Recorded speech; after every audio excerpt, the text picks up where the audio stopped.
الله أكبر.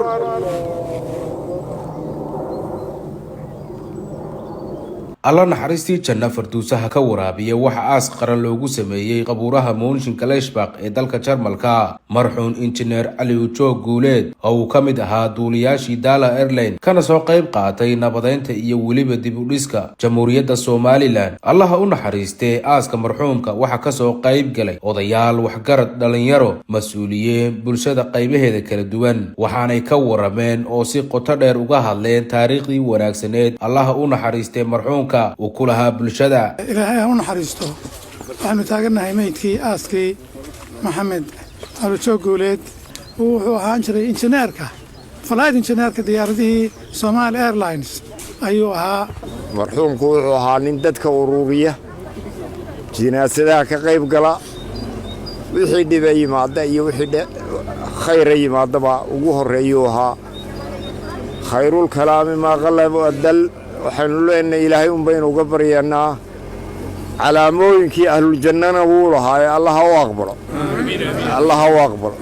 وعيك السوق قالنا إلهي الدم بيقول هداف runtii waa geeri naxdin leh waxay raadaan ka taabto sidii hore u sheegay raggii ugu horeeyayba wuxuu ahaa baylodii ugu horeeyay Somali Airline asaasay duuliyaashii Somali Airline muddo badan buu shaqeynayay kadibna waxa weeye wuxuu shaqeyn jiray Saudi Airline Ingiriiska halkaas uu shaqeyn jiray Delta Air oo Mareykanka laga leeyahay Jarmalkuna halkana baylotada ayuu ku bari jiray taariikhis aad iyo aad bay runtii u dheer tahay SNMT xoreyntii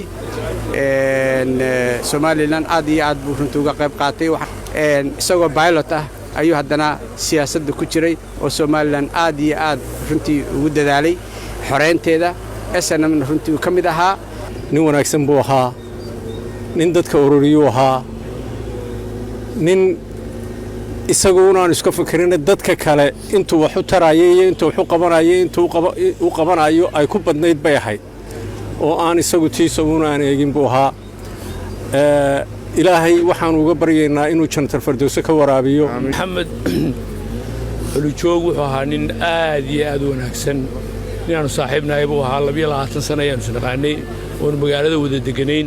ilaahay naxariistii jannaha siiyo waanu ducaynaynaa in ummadda jecel buu ahaa dadkoo dhan u wanaagsan buu ahaa inna lillahi wa inna ilaahi raaji'uun waxaan ilaahay uga baryayaa marxuumka iyo family-ga iyo qoyska iyo qaraabadaba in ilaahay samir iyo iimaan ka siiyo marxuumkana waxaan ilaahay uga baryayaa uga rajaynayaa inuu jannatul firdaws ka waraabiyo injineerka ilaahay u naxariisto waxa in badan ka waramay taariikhdiisii ragga isku faca ahaayeen inna lillahi wa inna ilayhi raaji'uun أنا وحن كميد هاي مرحومك wuxuu ahaa sodogay marna saaxiibkay wax kale oo hadda maanta dhihi kara maray inna lillahi wa inna ilayhi raaji'uun wuxuu ahaa qof muumina oo faxala oo deeqsiya oo jecel ummadda inuu caawiyo ilaahay waxaan uga baryaynaa jannatul firdaws inuu ka waraabiyo waa yaalla mudakar MMTV Jarmalka.